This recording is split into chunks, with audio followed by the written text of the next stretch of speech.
재미있는 창작 써라. 이야기 뚝딱. 이번 이야기는 양계장을 하며 떼부자가 된 한 과부가 쫄딱 망하기 직전 똑똑한 머슴 하나를 들이고 나서는, 아니 글쎄 생각지도 못한 사냥꾼한테 쫓겨 일생일대의 추격전을 벌인다는 아주 놀랍고도 기상천외한 그런 이야기 올시다. 그럼 얼른 함께 들어가 보실까요? 뚝딱. 어느 먼 옛날, 닭들이 사방을 뛰어다니는 한 요상한 마을이 있었어요. 대체 이런 일이 어쩌다 일어난 것인지 닭들 수백 마리가 글쎄 온 마을을 시도 때도 없이 헤집고 다니는 것이었습니다. 한때 산 중턱에서 양계장을 했던 호라비 이씨가 무슨 일이었는지 어느 날 갑자기 실종이 되어버렸기 때문이었지요. 그랬다 보니 이 닭들이 모두 그 양계장을 탈출해버린 것이었습니다. 이를 나중에야 알아차리고 난 마을 주민들이었기에 주인 없는 닭이라 여긴 그때부터 한두 마리씩 잡아 삼계탕을 해먹거나 그 닭들을 다른 마을로 되팔기 시작하는 것이었어요. 헌데 이런 상황을 누구보다도 빨리 알아차린 한 과부가 있었으니 그녀의 이름은 용선으로 장사 수완이 남달랐을 뿐만 아니라 기회 포착 능력 또한 아주 뛰어난 것이었습니다. 그런 여차에 사냥을 좀 해봤다는 머슴 하나와 그 마을에서 꽤나 오래 산 머슴 둘을 들여놓던 그녀였기에 마을에서 날뛰고 있는 닭들을 있는 대로 아주 깡그리 잡아들이기 시작하는 것이었지요. 옳지. 그럼 요것들의 알을 부화시킨 뒤에 그것들도 아주 잘 키워내서 얼른 커다란 양계장에다 넣어놔야겠구나. 그럼 요놈들 닭 수십 마리로 아주 떼부자가 될 수 있겠어. 말이 수십 마리지. 매일같이 잡아들인 탓에 그 닭들의 숫자를 세어보니 단숨에 수백 마리가 넘어가는 것이었어요. 이에 옳다구나 싶은 용선은 곧바로 아주 큰 돈을 들여 그럴싸한 양계장까지 만들어버리는 것이었습니다. 전국 팔도에서 따져봐도 그만한 크기의 양계장은 보기가 드문 것이었지요. 그러자 공짜 삼계탕과 계란 반찬에 매번 신이 나하던 마을 사람들이었건만 이젠 이 용선으로부터 닭을 사가지 않을 수가 없는 것이었습니다. 결국엔 그 알값을 비싼 값에 불러도 가끔씩 사 먹지 않을 수가 없는 것이었지요. 닭들의 상태가 너무도 튼실했던 건 물론이고 그 샛노란 노른자는 그야말로 구워 먹든 쪄 먹든 간에 그 맛 하나 또한 아주 일품이었으니까 말입니다. 여기에다 마을 밖으로까지 알을 내다 파는 상황이었기에 용선은 급기야 떼부자가 될 수밖에 없었던 것이었지요. 헌데 그런 날들이 한참은 이어져 가던 어느 날이었어요. 요상스럽게도 그 닭들이 하나둘 줄기 시작하는 것이었습니다. 아니 어찌 된 일이라냐? 벌써 이것이 몇 마리째인 것이오. 니들이 뭔가 조치를 취해봐야 쓰지 않겠느냐? 이런 마님의 말에 그나마 있던 두 머슴은 번갈아가며 그 양계장을 밤새고 지키기 바쁜 것이었어요. 헌데 하루 이틀이 지나도 그 양계장에 들어오는 도둑은 한 놈도 볼 수가 없는 것이었습니다. 그럼 이제 닭들이 똑같은 숫자라야 할 텐데 말이지. 어디 보자. 분명 머슴들이 지켜놓은 터였으니 닭들의 숫자도 그대로라 여긴 용선이었건만 이것이 어찌된 일일까요? 이번엔 그 닭들의 숫자가 아예 셋이나 비어버리는 것이었습니다. 아니 이것이 어찌된 일이라더냐? 마을 사람들이 훔쳐갔을지 몰라. 내 그토록 잘 지키라 했거늘. 어찌 이번엔 한 마리도 아니고 세 마리씩이나 비는 것이야? 너희들이 나 몰래 어디다 빼돌린 거 아니라드냐? 되려 마님의 의심 어린 눈길이 쏟아지자 두 머슴은 서로의 얼굴만 쳐다보는 것이었어요. 아, 어찌 저희들을 의심하십니까요? 닭들을 직접 잡아들인 것도 모자라 이런 양계장 만드는 것까지 도와드렸는데 어떻게 이러실 수가 있답니까? 이런 억울함에 눈물까지 글썽이는 머슴들이었건만 이젠 어째 서로를 의심하기 시작하는 것이었어요. 아니 그럼 니놈이 양계장을 지킬 때 어디 졸기라도 한 것 아니든가? 아님 니놈이 저 닭들을 훔쳐냈거나. 무엇이요? 내가 밤에 지킨다오니까 내 생각해준답시고 대신 밤에 지킨 놈이 누군데? 난 니놈의 그 알량한 선심이 의심되는구만. 그러니 니놈이 훔쳐놓고 괜히 나한테 덤탱이 씌우려는 것 아닌가? 이 썩을 놈아? 이런 머슴들의 싸움에 마님은 고개만 절레절레 흔들며 자리를 떠버리는 것이었어요. 그리고 나자 이 머슴들은 서로를 씩씩대며 쳐다보더니만은 급기야 머리채를 쥔 채로 패대기치며 몸싸움을 벌이는 것이었습니다. 그러다 마당채의 농기구들까지 부숴가며 결국 한 머슴은 피까지 보이는 것이었지요. 그리고는 자신의 상처와 분에 못 이겼는지 그 머슴은 마님의 집 밖으로 달아나 버리는 것이었습니다. 아예 이 집으로는 다신 발을 들이지 않을 것 같이 말이지요. 마님, 어째 저놈이 훔쳐간 것이 분명해 보입니다요. 아주 안 돌아올 것 같이 마님께 욕보이는 말가정 잔뜩 쏟아내면서 갔으니까 말입니다.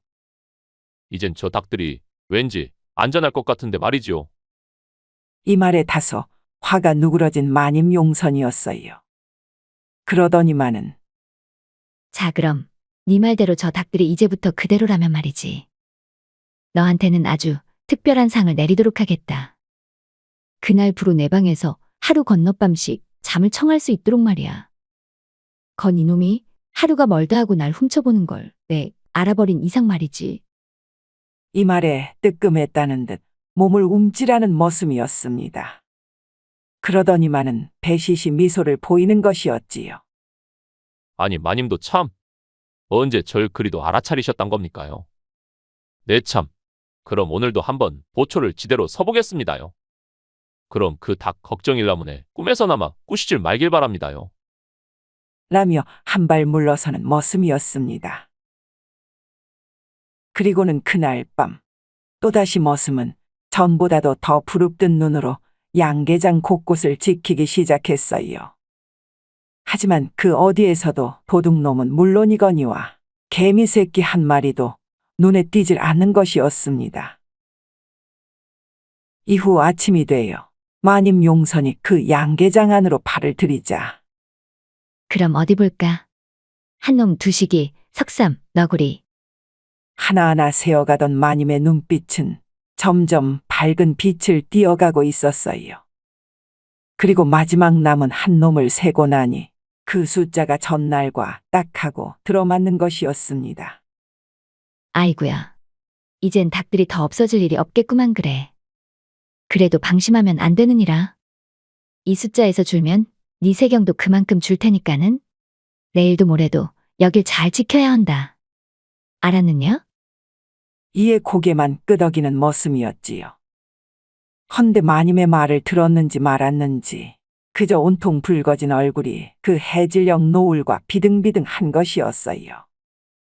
이런 머슴의 면상에도 잔말 않고 뒤돌아서는 용선이었건만 그럼 거 오늘 밤에 내 방으로 들도록 하거라. 그리고 아침 전에는 무슨 일이 있어도 꼭 나갈 생각은 해놓고 말이지. 라며 뒤돌아서는 마님의 머슴의 얼굴은 더욱 홍당무가 되어 있었지요. 이런 상황을 마치 꿈속에서나 상상해 봤다는 듯이 말입니다.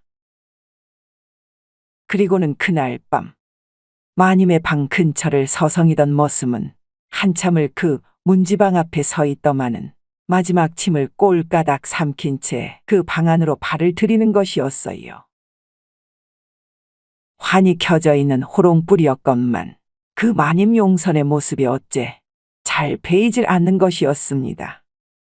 벌써 그 두툼한 이불 속으로 속옷만 입은 몸을 넣어놓고 있었으니까 말이지요. 들어왔음 빨리 문을 닫을 일이지. 아 못하러 그러고만 서 있는 것이냐? 이불도 빨리 꺼야 하는구만. 이에 방문을 닫은 머슴은 곧 그 마님 옆에 몸을 뉘이는 것이었습니다. 그리고는 후 하는 소리와 함께 깜깜해지는 마님 용선의 방이었지요. 잠시 후 커다란 용선의 비명소리에 부뚜막에 앉았던 고양이가 달아나 버리고 부엉이가 졸린 눈을 부릅뜬 채로 어느 한 곳만을 응시하는 것이었어요. 그것도 비명소리가 멈출 줄을 모르는 그 용선의 집 쪽을 향해서 말입니다. 이날 이후 양계장의 닭들을 매일같이 확인하는 용선이었건만 그 수가 한치도 줄지 않는 터 되려 머슴 하나만 매일 밤 죽어나가는 것이었지요. 이젠 밤마다 들리던 용선의 비명소리에 더해 그 머슴의 지친 소리 또한 역력했으니까 말입니다. 그리고는 얼마가 더 지나갔을까요? 그런 날들이 몇 달째에 이르자 글쎄 용선의 배가 이만저만하게 불러오는 것이 아니었겠습니까? 이에 산파를 불러 떡두꺼비 같은 아들을 낳아놓는 용선이었지요. 그토록 자식복이 없다 한탄을 해오던 터였건만 오래전 남편을 잃고도 한 번도 기댈 않던 상황에서 이리도 기쁠 수는 없는 노릇인 것이었습니다. 어째? 이것이 정말 나한테 일어난 일이 맞는가 모르겠구만 그래. 그럼 이 아이만큼은 내 정말 잘 키워봐야겠다. 정말이지, 저 닭들보다도 아주 잘 키워야겠어. 라며 아이만을 끌어안은 채로 매일 밤을 보내는 용선이었지요. 헌데 그러다 보니 머슴은 이전처럼 양계장 돌보는 일만 시킬 뿐 아예 거들떠보지도 않는 것이었어요. 이에 자신도 그 아이가 무엇보다도 눈에 밟히는 머슴이었건만 그저 단 한 번도 그 아이한텐 다가갈 수조차 없는 것이었습니다. 그 못되고 못된 자신만 알기 바쁜 용선이 머슴은 아비로서 절대 인정을 하질 않았으니까 말이지요. 헌데 그런 아이가 돌잔치 할 때 즈음에 이르러 또다시 마님의 칭찬이 시작되는 것이었습니다. 어째? 오늘도 닭들 늘어난 숫자가 그대로구만 그래. 거 한 놈도 잃어버리질 않은 것이 내 머슴 하나 들이기는 정말 잘한 것 같아서 말이야. 그럼 오늘 내 너한테 특별히 허락을 해야 쓰겠구나. 라며 머슴을 향해 미소를 짓는 용선이었어요. 그러자 머슴은 밤도 밤인 것이라지만 무엇보다 자신의 아이를 한번 안아보도록 해줄 거란 생각에서 얼른 밤이 되기만을 기다리는 것이었습니다. 헌데 이를 어찌해야 쓸까요? 아이는 다른 방에 재워놓은 채로 그저 호롱불과 마님만이 야릇한 표정으로 기다리고 있는 것이었습니다. 그리고는 아이가 깨지 않을 만큼 아주 나직한 소리로 새벽에 한기마저 달궈버리는 것이었지요. 그리고는 다음 날이 되어 내 특별히 오늘은 몸보신용 삼계탕을 끓여야겠구나. 나도 좀 기력이 예전 같질 않아서 말이지. 이런 용선 마님의 말에 그 어느 때보다도 퀭해진 눈과 쪽 들어가 버린 양 볼따구의 머슴이 살짝 억지 미소를 보이는 것이었어요. 그리고는 고개를 끄덕이다가도 뭔 생각이 들었는지 고개를 절레절레 흔드는 것이었습니다. 물론 이를 미처 알아채지는 못한 마님 용선이었지요. 그리고 그날 밤도 여지없이 곤히 자는 닭들의 잠가정 깨워버리고 마는 그들이었습니다. 그리고는 다음 날 수탈기 울 때까지도 일어날 줄을 모르는 과부 용선과 머슴이었지요. 아이고야, 늦잠을 자버렸네. 얼른 내 아이한테 가봐야 쓸 것을. 이놈아? 넌 얼른 나가 네 방으로 가지 못할까? 어찌 여태껏 여기에 누워있는 것이오? 이에 깜짝 놀란 머슴도 제 옷을 축혀 입기도 전에 그 방을 뛰쳐나오고 마는 것이었어요. 그리고는 비쩍 마른 몸으로 제 방에 들어가 남은 잠을 청하는 것이었습니다. 잠은 밤에 자야 쓰는 것을 한밤중에 온통 기력을 다 빼놓았기 때문이었지요. 헌데 그런 잠을 청하기도 전에 글쎄. 이 머슴놈아. 여기 이 닭들 숫자가 안 맞질 않느냐? 이것이 어찌 된 일이오? 이에 뛰쳐나간 머슴이 정말 그 닭들의 숫자를 세어보자 2마리는 좋게 비어있는 것이었어요.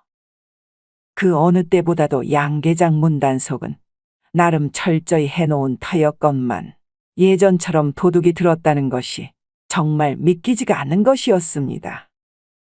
도망간 머슴놈이 다시 몰래와 훔쳐갔을 리도 만무한 것이었지요. 그 머슴놈은 진작 길에서 객사를 했다 들어놓은 터였으니까 말입니다. 그럼 오늘 밤엔 내 여기서 지켜보겠습니다요. 어차피 도둑이란 족속들은 꼭 밤에만 나타나니까 말이지요. 헌데 웬걸 밤에는 더 바쁘지 않느냐며 따지고드는 마님 용선인 것이었지요. 허나 달기 또 줄면 어쩌냐는 머슴의 설득에 결국 제 성을 내려놓는 마님이었습니다.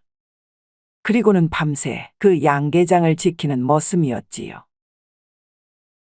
다음 날이 되어 확인차 그 양계장으로 다시 들어간 머슴이었건만 아니 글쎄 이것이 어찌된 일이랍니까요. 그 많던 닭들 중에서도 제일 토실토실한 몇 마리가 또 깜쪽같이 사라지고 없는 것이었습니다. 아니, 내 밤새고 이 양계장 주변을 다 돌아다녀 봤건만은. 정말이지, 귀신이 아니고선 어찌 이런 일을 계속 벌일 수가 있다는가. 이런 한탄과 함께 이제 막 고프기 시작한 배를 움켜쥔 채로 이 사실을 마님께 고하는 머슴이었어요. 헌데 아니, 어찌 네 직분도 다 하지 못했으면서 뭘 잘했다고 밥까지 얻어먹으려는 것이냐? 내 그만큼 네 세경도 깎아버릴 것을. 아, 빨리 뭔 방법이 있는지 머리에서 찾아봐야 할 거 아니냐? 아님 너도 그 도둑놈으로 몰아서는 내 옥살이 한번 제대로 시켜버리려니까는. 아, 이래도 정말 정신을 못 차릴 것이야?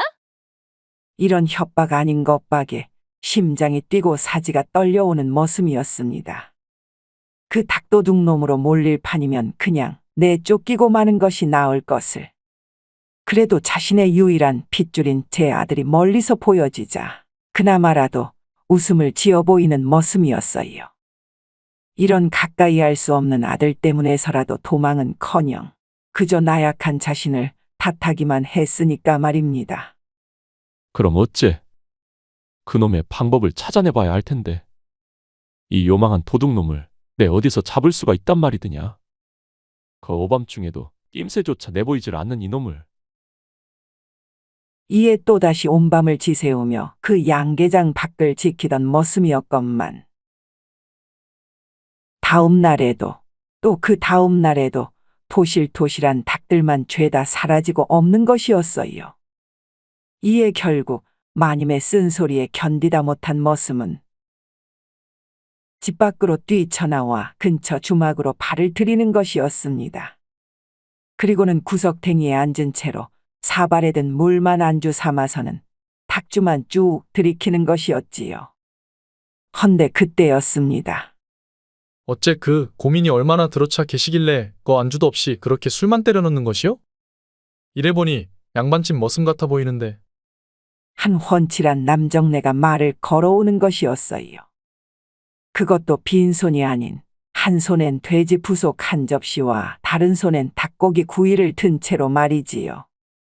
이를 보며 입맛을 다시는 머슴이었건만 있는 대로 자신의 사정을 쏟아내는 그였습니다.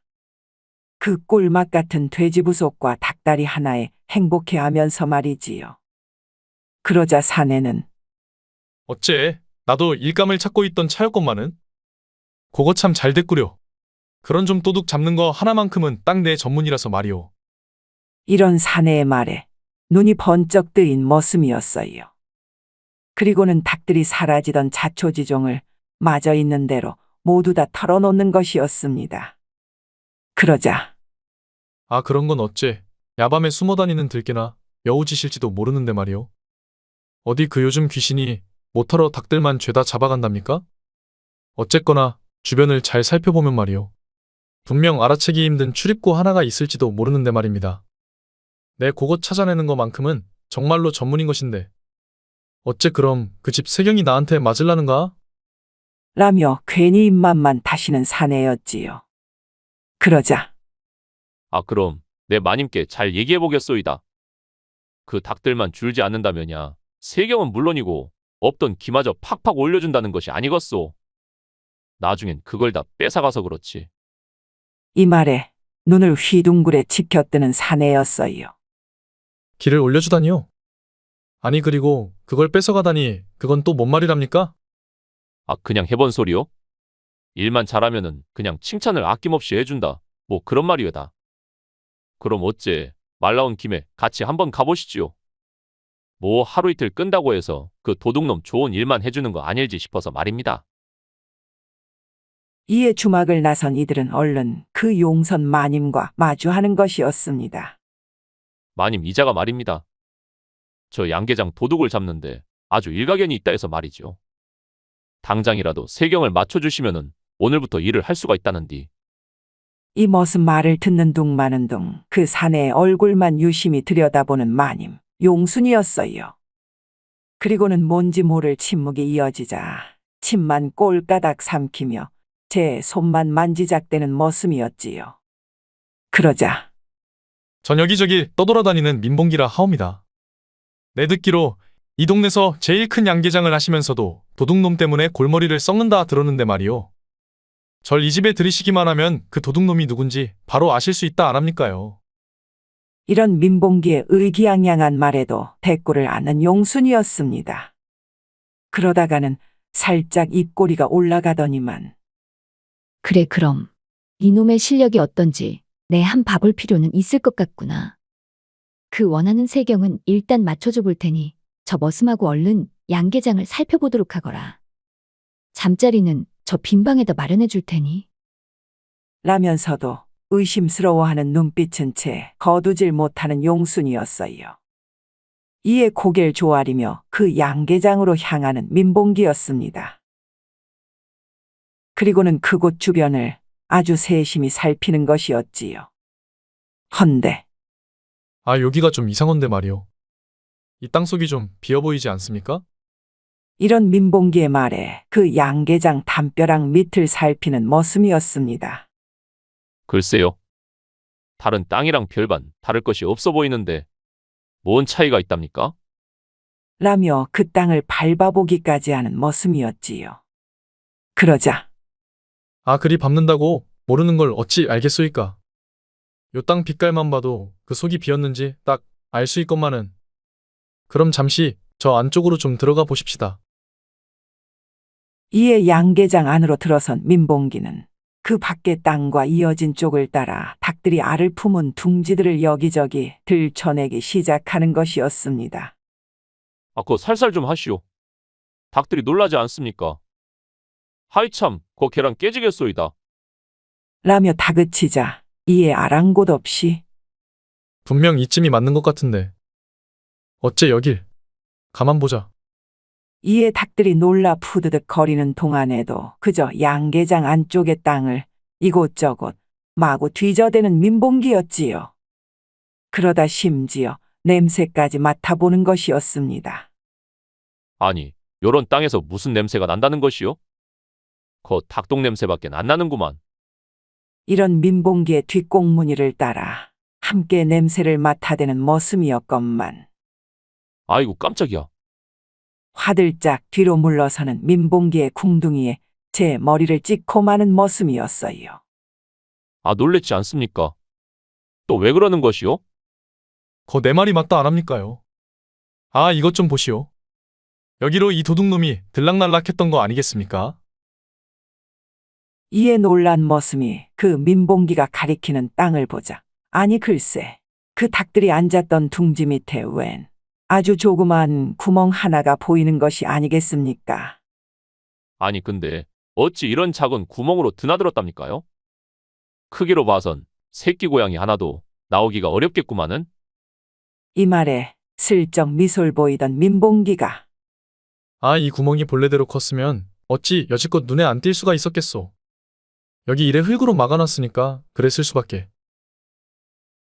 라며 그 구멍을 손으로 헤집어내자 정말 그 민봉기의 말대로 흙구멍이 금세 사람 하나는 드나들 만한 동굴구멍이 되는 것이었습니다. 아이구야.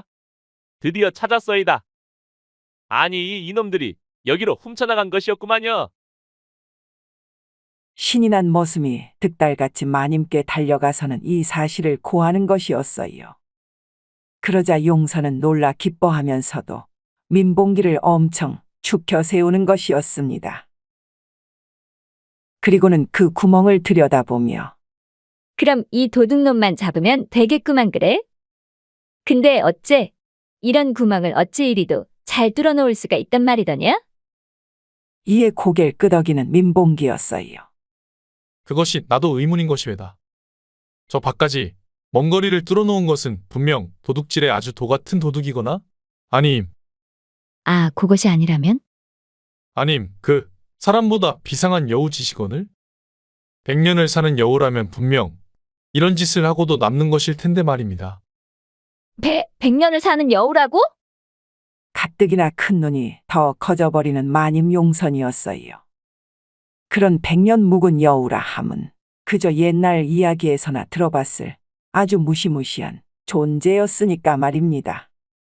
100년을 더 살려면 100마리의 닭들을 먹어치워야 한다더니만 그것이 전설로만 전해 내려온 것도 아닐지 모르겠군 그래요.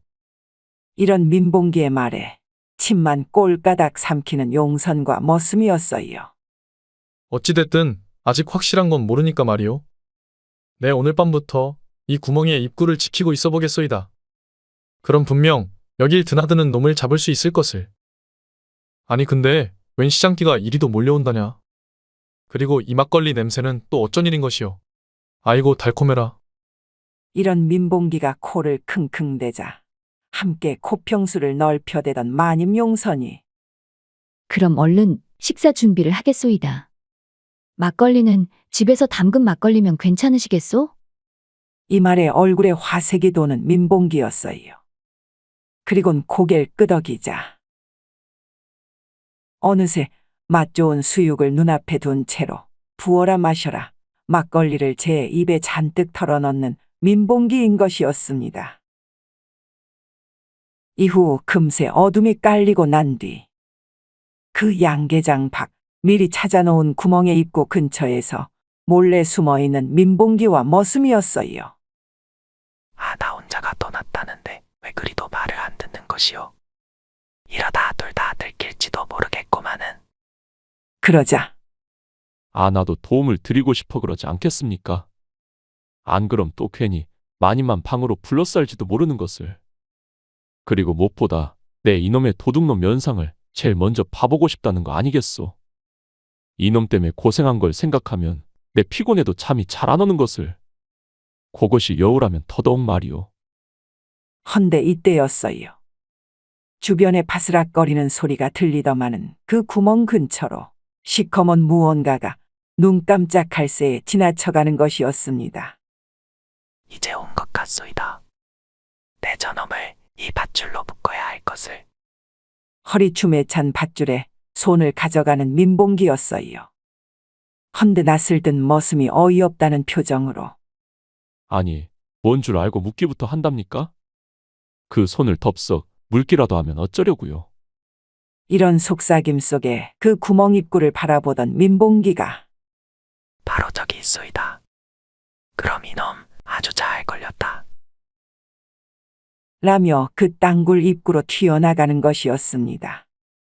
이에 얼떨결에 머슴도 함께 발을 떼는 것이었지요. 헌데 여기저기 뭔가를 쫓아 뛰던 민봉기가 어느덧 어둠 속으로 사라져버리는 것이었어요. 이에 놀라 두리번거리던 머슴이었건만 갈 곳을 잃어버린 채 혼자 그 양계장으로 돌아와 버린 것이었지요. 그리곤 얼마의 시간이 흘렀을까요? 새벽녘에 거의 다다를 즈음 먼 숲속에서 그 민봉기가 모습을 드러내는 것이었어요. 어째 그리도 금세 사라져 버렸답니까? 얼마나 멀리까정 다녀온 것이오? 그러자 민봉기가 어찌나 재빠르던지 내 끝까지 쫓아갔더랬지만 놓쳐버렸다는 거 아니겠소. 그래도 일단 이 도둑놈의 정체는 밝혀놨으니 다행인 거 아니겠습니까? 이 말에 깜짝 놀라는 머슴이었습니다. 아니, 그것이 정말이오? 대체 어떤 놈이랍니까? 그러자 내 생각대로 아주 긴 꼬리를 단 여우놈이었소. 이놈이 보통 내기가 아닌 것이 도저히 잡을 수가 없을 정도로 신출귀몰하다는 것이 아니었겠소? 그러니 무엇보다 이 구멍을 막고서는 그 여우놈을 잡을 방법을 찾아봐야겠소이다. 이 소리에 그 구멍 입구를 함께 막아버리는 머슴이었지요. 그리고 나자 어느새 마님 용선이가 모습을 드러내는 것이었어요. 도둑의 정체가 여우라는 것을 진작 머슴으로부터 전해들은 터였으니까 말입니다. 그럼 어찌해야 한다더냐? 그 여우놈이 그리도 귀신 같다면은 그러니까 말입니다요. 일단 이 구멍을 막았더라도 다른 구멍을 파고 들어오면 또 마찬가지일 텐데 말입니다. 그런 방법은 딱 하나밖에 없어 보이는데. 아니 그것이 무엇이라더냐? 하나밖에 없다라니? 이에 잠시 망설이던 민봉기가 제가 잘 아는 여우 사냥꾼을 불러오는 수밖에 없지 않겠습니까요? 이 사냥꾼이라면 저 여우를 단숨에 잡아버리고도 남을 텐데 말입니다. 그러자 마냥 기뻐하는 마님 용순이었어요. 그거 잘 됐구나. 그럼 얼른 그분을 모셔오도록 해라. 값은 원하는 만큼 후하게 쳐준다 하고. 이 말에 흔쾌히 고개를 끄덕이는 민봉기였습니다. 그리고는 이틀 여가 지난 후 풍채가 어마어마한 데다 사내대장부의 시원스런 용모가 여지없이 풍겨나는 그런 털복숭이 여우 사냥꾼이 용순의 집을 찾아온 것이었습니다. 얘길 듣고 찾아왔소이다. 어째 이 집에서 자꾸 여우가 닭들을 물어간다고요? 기골이 장대한 사내한테서 뭔지 모를 신뢰가 폴폴 풍겨났던지라 화환한 미소로 맞이하는 머슴이었습니다. 그리고 난채로 그를 맞아들이던 그때 진작 여우 사냥꾼을 찾아내 이 집 주소를 일러준 민봉기 또한 사냥꾼과 인사를 나누는 것이었지요. 이윽고 마님 용선과 마주 앉은 여우 사냥꾼이 내 이름은 장필삼이라오. 여우 잡는 데에는 이골이 난터. 그 닭들을 물어간다는 얘기를 듣고 그 여우놈을 좀 잡아드릴까 싶어서 말입니다.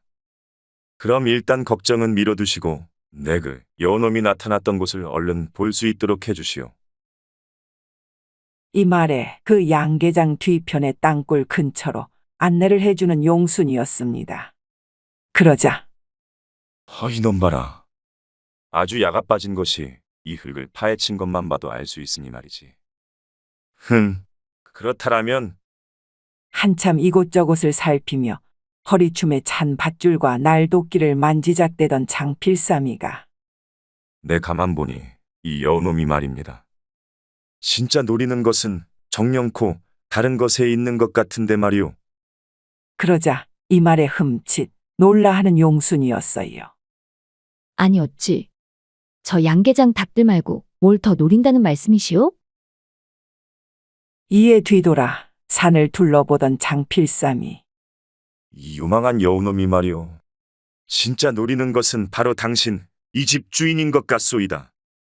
이 말에 더욱 깜짝 놀라는 용선이 더 말을 잇지 못하자 그러니 당신이 함께 저 산으로 올라주셔야겠소이다. 그래야만이 이 여우를 잡을 수 있을 텐데 말이오. 아니 그래도 그 여우놈이 어찌 저를 탐한단 말씀이십니까? 젊어 어찌하겠다고? 그건 나로서도 알 순 없지만 말이오. 이 여우놈이 집 주변을 다닌 흔적들을 살펴보면 말입니다. 그 무엇보다 딱 당신을 원하고 있는 것을.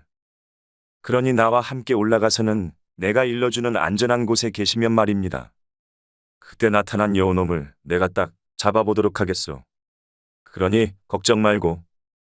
이런 사냥꾼 장필삼의 말에 어찌할 바를 몰라 하는 용선이었건만 고민만 해선 답이 나오질 않는 터 그냥 알았다라며 고개를 끄덕이는 그녀였습니다. 그리고는 방에 잘 뉘어놓은 아들을 한번 둘러본 뒤에 머슴한테도 신신당부를 해놓는 것이었어요.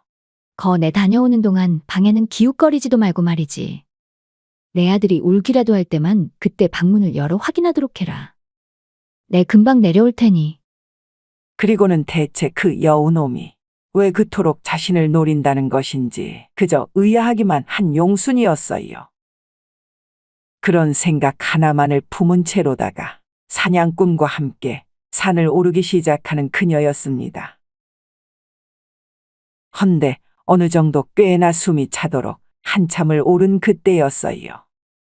어느 작은 숲속 안에 이르러 신중한 눈빛으로 두리번대던 장필삼이가 자, 이 근처에 분명 그 여우놈이 숨어 있는 것 같소이다.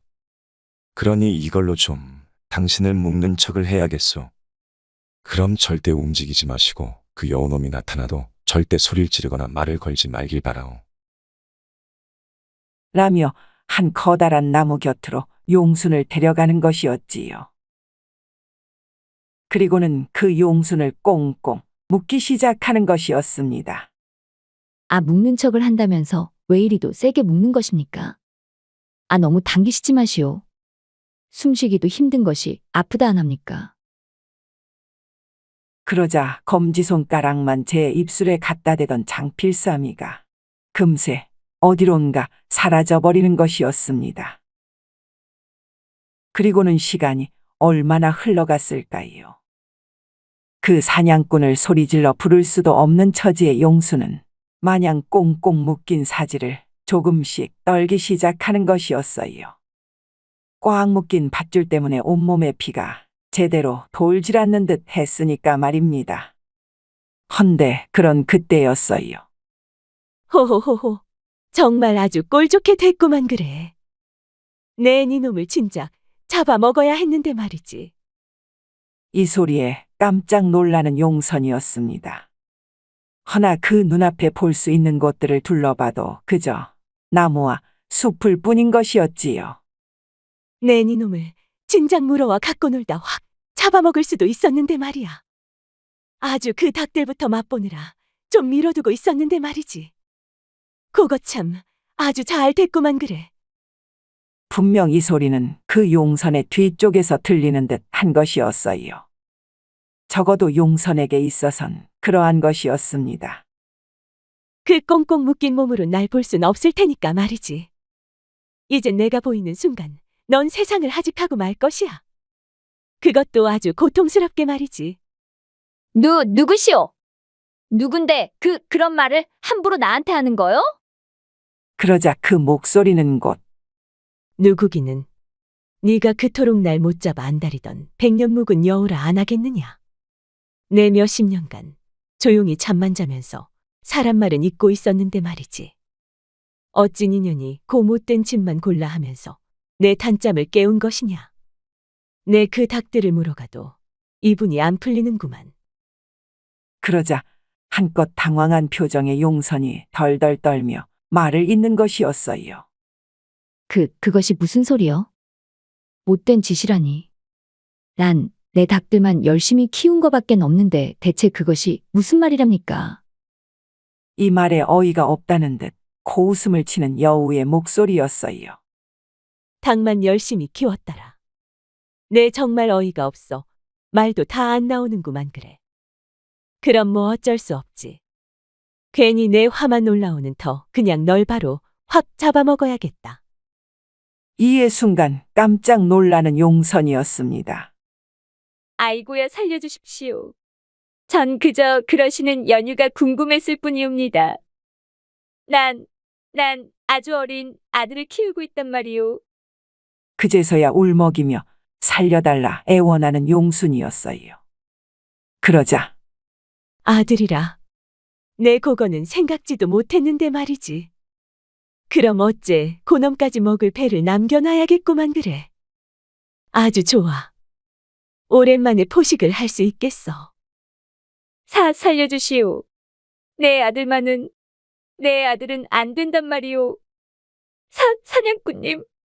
사냥꾼님 어디 계십니까? 아, 여기 여우가 나타났소이다. 그러자 그 여우의 목소리가 더 가까이에서 들려오는 것이었어요. 사냥꾼은 이미 내가 처리했다는 거 아니겠느냐? 그래 불러봐도 이 숲속엔 그저 너와 나뿐인 것을. 아니 놈의 무덤이 여기인 줄 아직도 모르겠느냐? 이 요망한 꽃뱀 같은 거사. 꽃뱀이라니. 누가 누구한테 꽃뱀이라 하는 건지. 그 말하는 여우가 신기하기도 했건만은 자신을 꽃뱀이라 부르는 이유가 너무 의아하기만 한 용선이었습니다. 그러니 자신한테 이러는 이유가 더더욱 궁금하기만 할 뿐이었지요. 대체 내가 어쨌길래 날 잡아먹으려는 것입니까요? 그 이유나 좀 듣고 싶소이다. 그러자 아니 그걸 아직도 모른다는 것이냐? 네 놈이 저지른 일을 여태껏 잊고만 있던 것이야. 이에 말없이 허공만 바라보고 있는 용선이었지요. 어째 네 놈이 버린 만행이 한두 가지가 아닌가 보고만 그래. 내 그럴 것 같긴 했지만서도 그럼 뭐 할 수 없지. 내 그 이유는 알려놓고나 잡아먹어야겠구만 그래. 이런 여우의 말에 몸서리치는 용선이었습니다. 헌데 그 여우가 용선이 묶인 나무 바로 뒤로 바짝 다가오더니만은 헌데 내 가만 생각을 해보니 네 놈이 먼저 자백을 하고 잘못했다 뉘우친다면 말이지. 내 네 목숨만은 살려줄 수도 있을 것 같긴 한데 말이야. 그니 아들놈도 함께 말이지. 이에 지친 몸을 가누며 고개를 쳐드는 용선이었어요. 약 3년 전에 말이다. 네 놈이 그리도 좋아라 했던 그 호라비를 내가 아는데 말이지.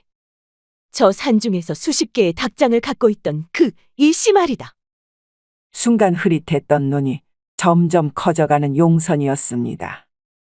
그 이씨와 너 사이를 알던 이가 한 명도 없는 줄 알았나 본데. 네가 그토록 호라비 이씨를 따라다니면서 어찌해볼까 그리도 찝쩍거리던 것을 내 진작부터 몰랐을 줄 아느냐. 그러고 나서 네가 저질렀던 그 만행가정 말이지. 이 말에 눈물을 흘리기 시작하는 용선이었어요. 그러더니만은 제가 그리한 건 정말 어쩔 수가 없던 것이었습니다요. 그 어르신이 어찌나 완강하시던지. 전 정말 그 마음 하나는 진심이었는데 말입니다. 그러자 어이가 없다는 듯 요상한 웃음소리를 내는 여우의 목소리였어요. 아니 그럼 그것이 진심이었다 한들 어찌 그런 못된 짓을 벌였다는 것이냐? 내가 지금 이런 소리를 들어주는 것도 다 네 자백을 기다리느라 참고 있는 것인 줄 모른다는 것이야. 안 되겠다.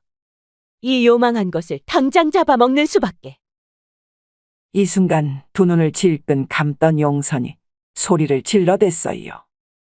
아, 알겠습니다요. 지금 제 죄를 바로 고하겠습니다. 전 그 이씨 호라비를 좋아했던 건 맞지만 말입니다. 분명 그 닭들을 팔면 큰 돈을 만질 수 있을 것을. 그것에 더 욕심이 간 것도 사실이었습니다요. 그래서 그 절 아내로 받아달라 그리도 애원했건만은 몇 날 며칠을 끌면서도 언제부턴 잘 만나주지도 않았으니까 말입니다. 그래서 내 큰 맘을 먹고 함께 등산이나 하자며 이 산중을 올랐건만 아 글쎄 그 이씨가 그만 만나자라 이르는 것이 아니었겠습니까? 이유는 고사하고 그냥 제가 욕심만 많아 보여서라는데 아 어찌 그런 사사로운 것이 이별의 이유가 될 수 있겠습니까요? 그래서 내 더 따지고 들자 계속 말을 말라며 절 뿌리치기만 해서 말입니다. 그래서 계속 말을 잇지 못하는 용선이었건만 그녀의 등 뒤에 있을 여우의 존재에 덜컥 겁이 더 올라와 버린 그녀였습니다. 괜히 말을 멈추었단 이유로 갑작스레 자신을 덮칠지 모르는 것이었으니까 말이지요. 그래서 전 그 산 위에서 어찌할 바를 모르고 있었습니다요. 그 이씨가 산중 토끼에서 마치 남의 일처럼 기지개만 피면서 다시 내려가려고만 했으니까 말입니다. 전 그때 도무지 화를 억누를 수가 없었습니다요. 그래서 그만. 어느덧 여우의 숨소리가 더 가까이에서 들려오는 듯 했습니다. 그래서 그만 그 이씨를 밀어버리고 말았더랬지요. 정말 제 정신이 아니었습니다요. 거기가 그리 높은 곳이 아닌 것 같았지만서도 그냥 정말 순식간에 일어난 일이었습니다요.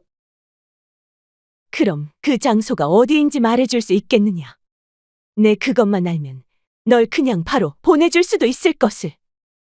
그러자 그곳이 어디인지 상세히 이르는 용선이었어요. 그리고서는 전 정말 그리 될 줄 몰랐습니다요. 실종이 됐다 하여 그곳에 가볼까도 생각했지만은 차마 갈 수가 없었습니다요. 저 정말 잘못했습니다요. 이런 마지막 말과 함께 큰 울음을 터뜨리고 마는 용선이었어요. 허나 그 여우가 그녀의 옆을 지나쳐 모습을 드러내자 그 울음은 뚝 하고 그칠 수밖에 없는 것이었습니다. 그 100년 묵은 여우는 온데간데 없이 여우 사냥꾼 장필삼과 민봉기만이 험상궂은 표정으로 서 있었으니까 말이지요. 네 이놈, 네 죄를 네가 알렸다. 네 입으로 이젠 전부 다 고한 것을. 이제 넌 큰 벌을 받고도 더 큰 천벌을 죽어서도 받아야 쓸 것이야. 우리 아버지를 네가 감히. 그랬습니다. 이들은 바로 피를 나눈 형제로서 본래의 성은 이씨요, 형은 이필삼, 동생은 이봉기였던 것이었어요.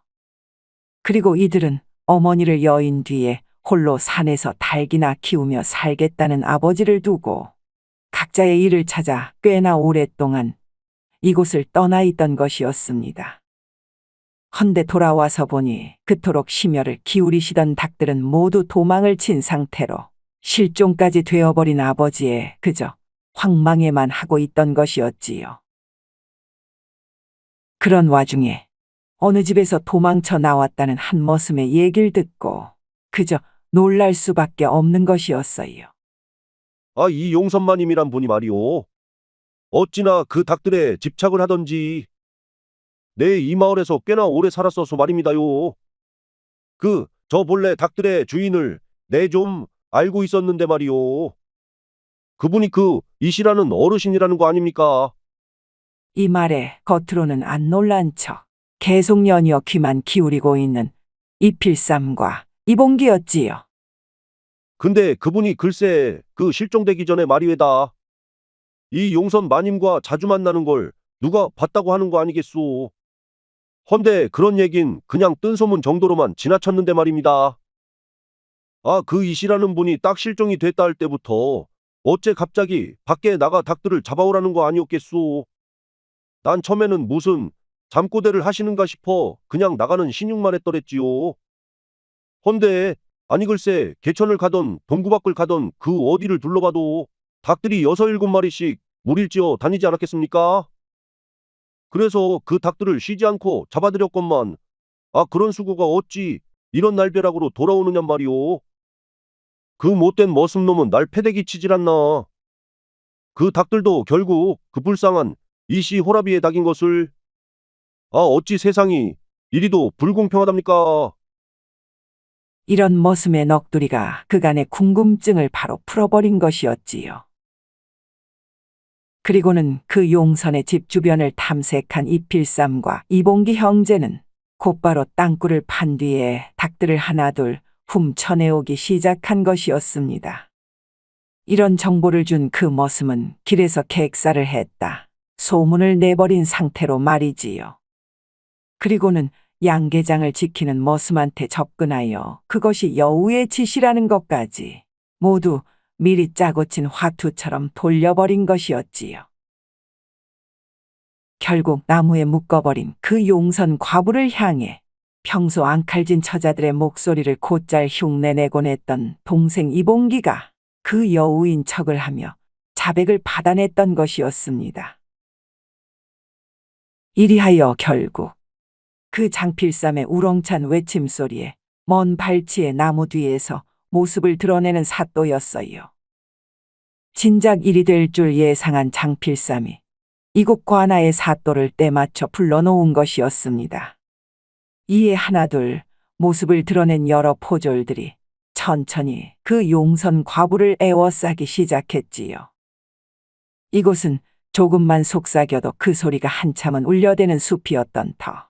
이 용선 과부의 자백을 모두 다 듣고 난 사또인 것이었어요. 이에 그 사또의 명에 따라 곧바로 그녀를 끌고 가는 관아의 포졸들이었습니다.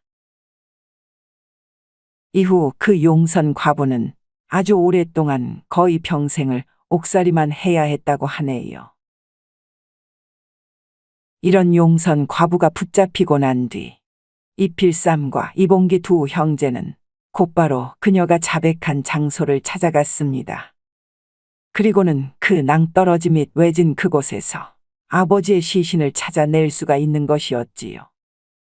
오랜 시간 방치된 터였건만 그곳에 무릎을 꿇은 그들은 그나마라도 남은 아버지의 모습을 알아볼 수가 있는 것이었어요. 그리고는 한없이 목이 터져라 울음을 멈출 수가 없는 것이었지요.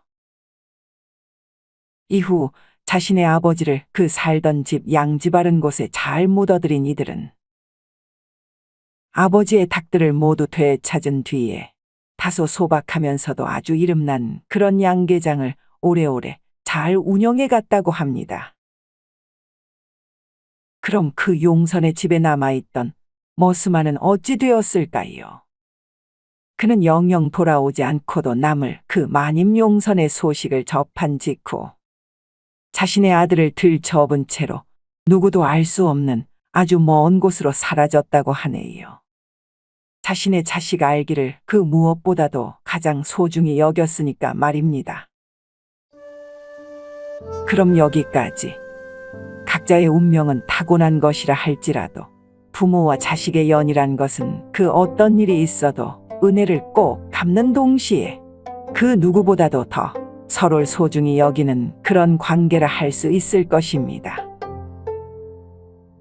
비록 이필삼과 이봉기 두 형제가 제 아비를 곁에서 지켜드리지는 못했지만은 결국 그 아비의 원수를 갚고 평생 동안 아버지를 기리고 그리워하며 살아간 것처럼 말이지요.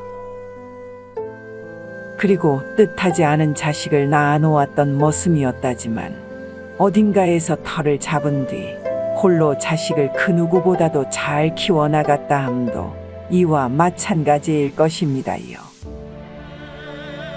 그럼 여러분도 이런 부모 자식지간에 온 마음을 기울이신다면 일념통천 하늘도 그 마음에 감동하여서는 여러분의 가정에 큰 복을 내려주리라 확신하는 바입니다요.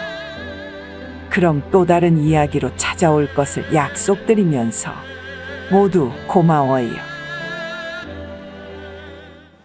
재미있는 창작서라 이야기 뚝딱. 아직 구독, 좋아요를 안 하셨다면 지금 꾹 눌러주세요. 다음 영상에서 또 만나요.